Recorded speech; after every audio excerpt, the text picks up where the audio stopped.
Using the handheld mic because I'm probably going to have a coughing fit in the middle of this. I'm from Chicago, where we don't have all this green stuff everywhere, and it's all kind of wrecking havoc on my respiratory system, so I apologize in advance for I'm not in great voice right now.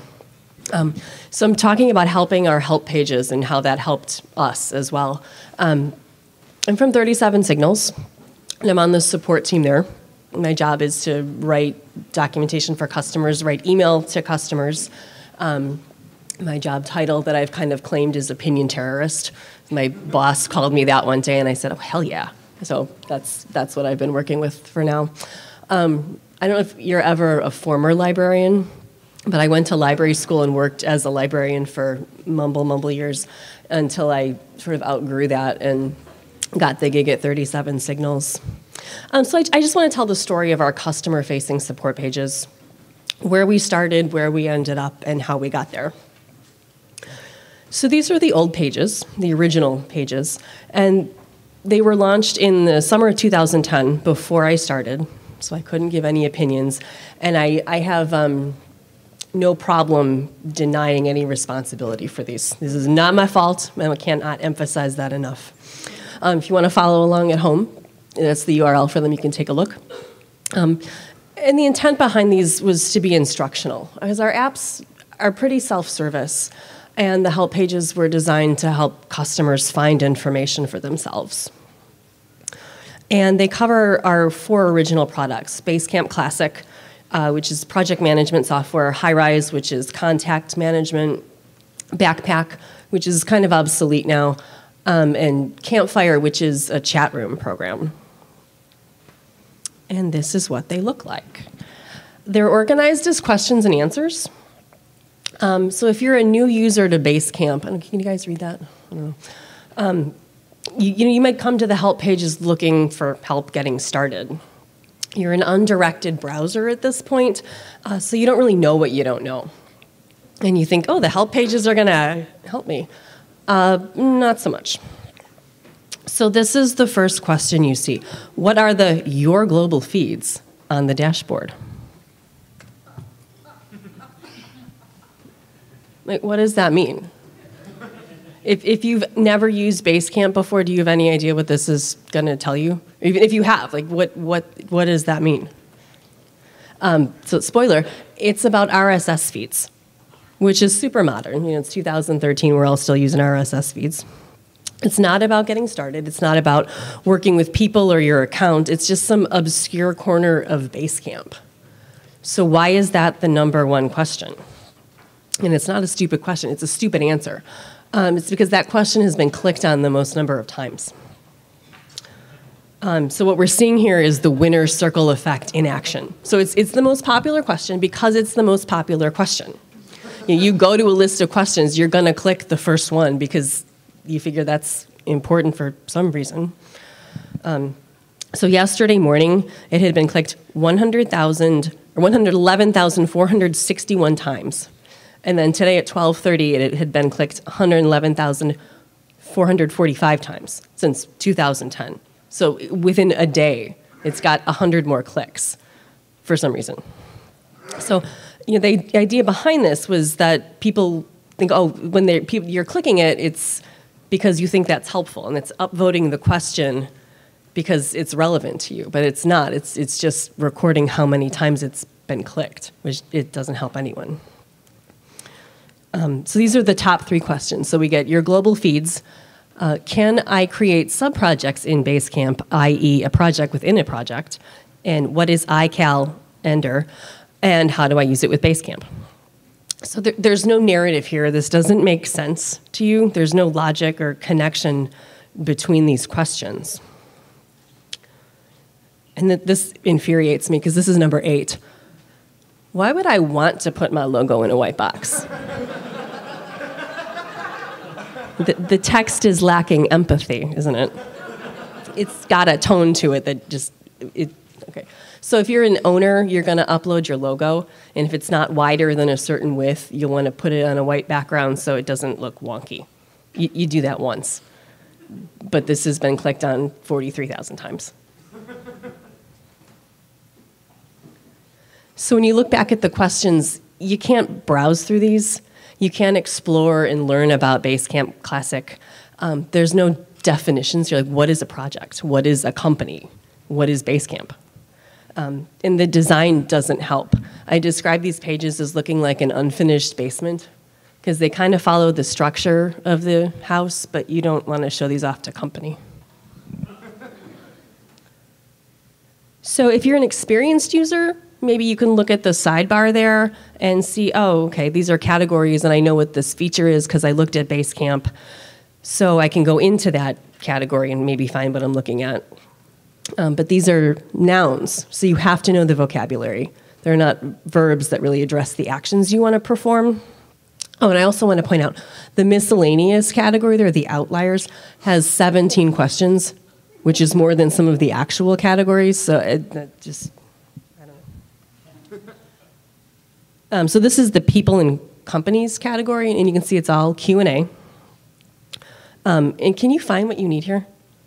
It's all underlined. It's an assault on your eyeballs. So yeah. And it's so wordy. It's so wordy. What are the different levels of access for people in my company or people in other companies? Clients, freelancers, contractors, etc. There's no reason for that. Okay, so the back end is built in-house. It's a Ruby on Rails content management system. And updates are pretty simple, which is nice. We can edit the text and add some HTML to add links or upload images. But the bad news is that's really all we can do. Changes go live pretty much instantly. You can preview a single page. A single person can preview a single page, which means you can't collaborate unless you're sitting right next to each other. And we work all over the world, so that doesn't help. It also means you can't stage changes. So if, say, for example, your entire interface changes, like it did with Highrise, you have to update every single page after it goes live. And because there's hundreds of pages, it's really easy to miss something until a customer points, hey, why does this look different than what I'm seeing? And then it's embarrassing. You have to apologize for that. So there's also no way to expand these pages. So there's no section here for mobile apps. There's no section here for the new Basecamp. And adding anything requires the help of a programmer, since it is a Rails app. It's not something that I'm comfortable making any big changes in. And so you need the time of someone who's already really busy and probably hasn't looked at this code since 2010 when it was launched. And that turned out to be a really good thing with the new Basecamp, because we got to start over, which was easier than trying to work with this. So Mig Reyes is a designer, and he and I worked together on this. And he took the lead on the look and feel of the new pages. And my responsibility was to figure out what to cover and how to organize and break down the topics. And we started by thinking, like, what do we need? Like, our customers need something that's browsable. They should be able to skim the pages and see what's relevant or interesting to them.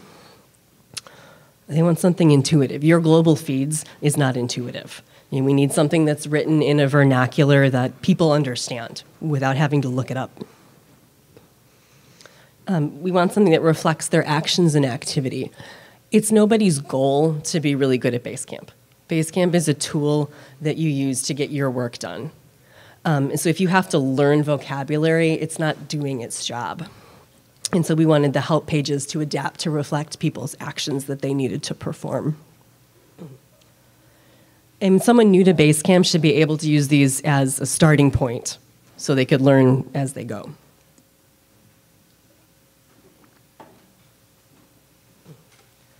And then the support team needed these to be a landing space for all the various help topics we have. We have videos, we have public example projects, we have classes that we want to advertise, so we needed a Basecamp for the information. We needed something flexible. The features are all really different, so there's not one way to explain things. There's not a great way to demonstrate everything that's going to be.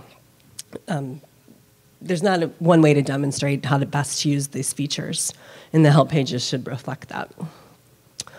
We needed to be able to add new features or products should we ever launch anything else. And we needed something that would let us work ahead to add changes as new features are launched, because we're constantly launching new stuff in the app.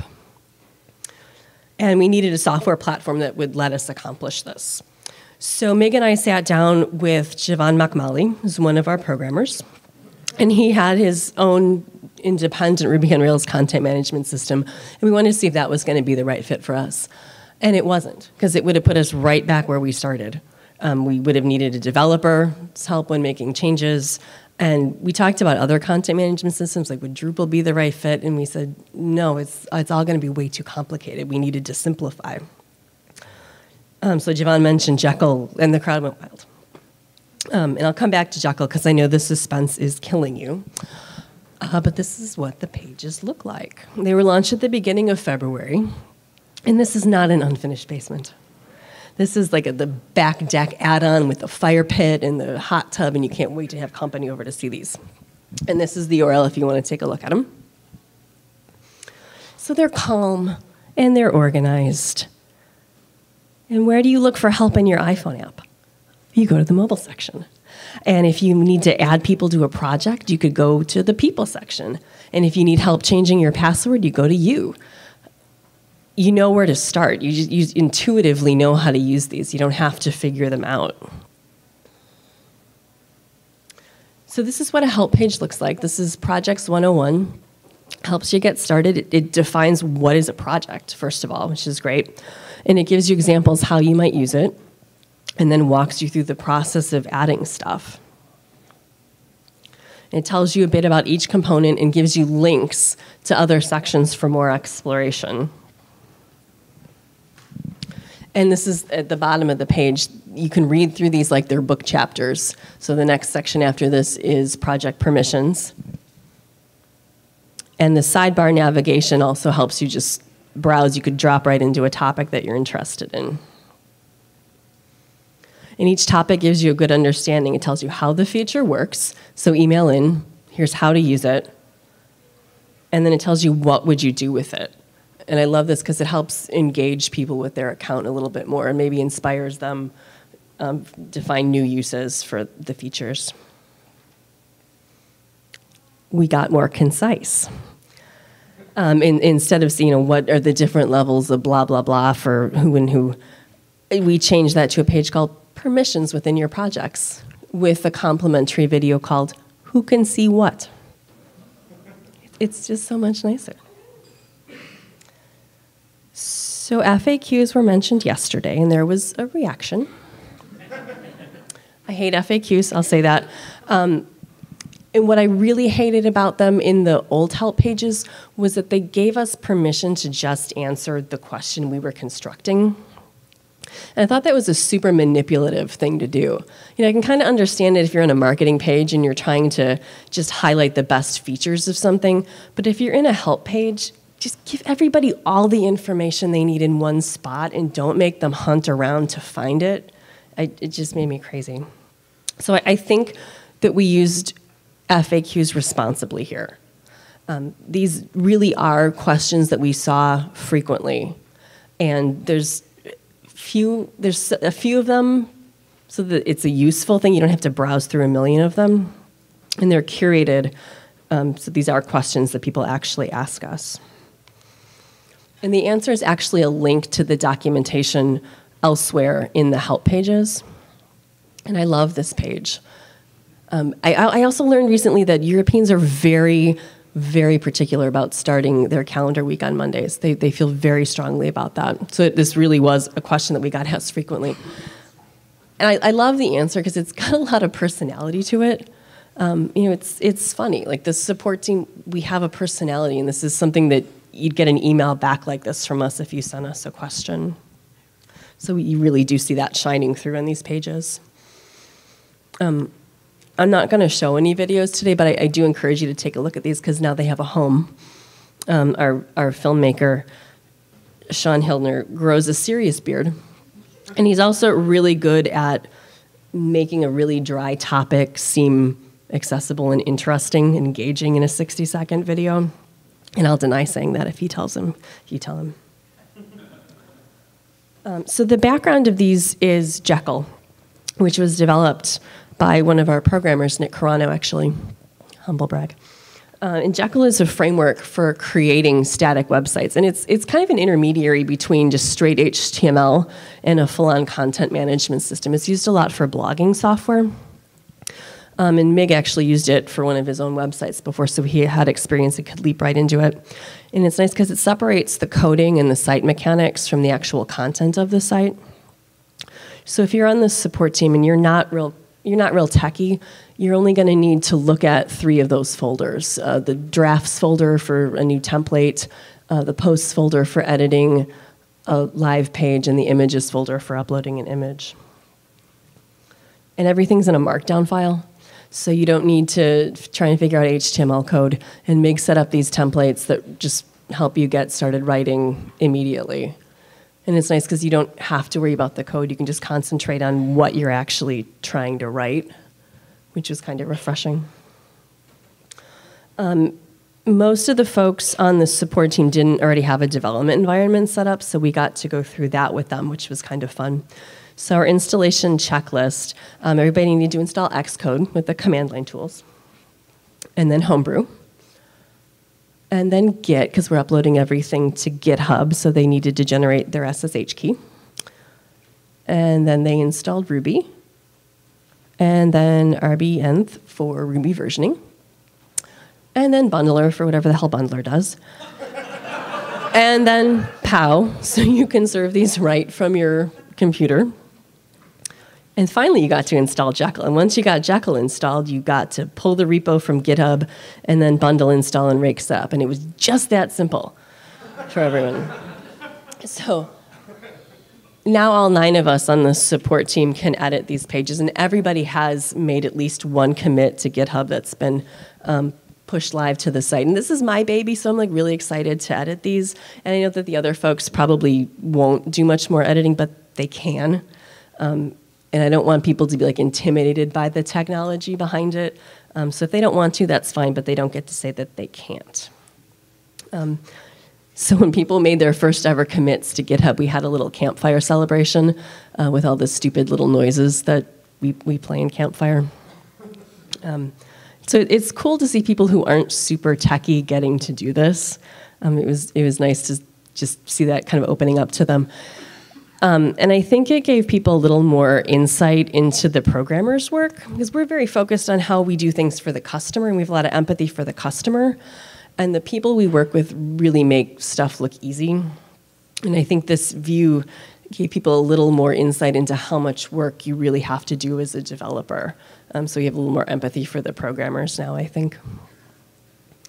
So we are working with Git on these, which is great because it lets us work ahead, like I was so concerned about.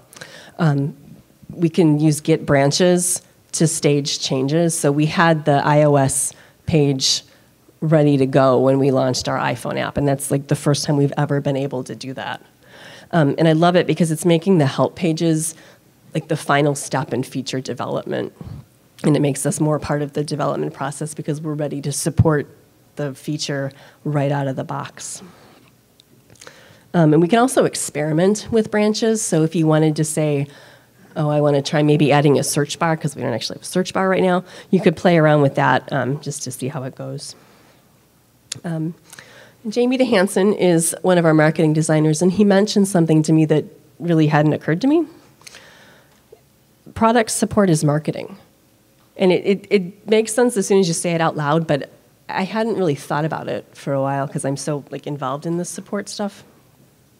Our pages have personality, and they're written by humans. And if you compare these pages,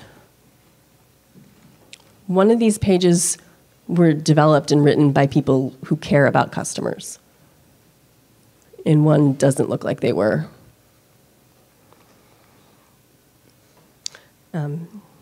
So what happened after we launched them? We noticed things were slowing down. We were getting less email questions. This was anecdotal at first. We weren't sure, wait, what's going on? So we started checking the numbers. And Noah Loring is our data guy, and he pulled some stats for us. And he tracked the help page hits for about 2 months, and they were getting about 2,000 hits per day, which is a third more than the old help pages. And tickets were down 5% for Basecamp, which was awesome. And we're also sending these emails to pages and customers so they can explore more in the help pages. So coming up next, we're always going to be making edits because Basecamp is always changing. We're always thinking of new ways to explain things. We want to give these help guide cover sheets a little facelift and make them reflect the content a little bit more. So we need a search bar, and we also need to be pretty concerned that things don't get too bloated. We don't want to over-explain things, so editing is also going to be super important. So any questions?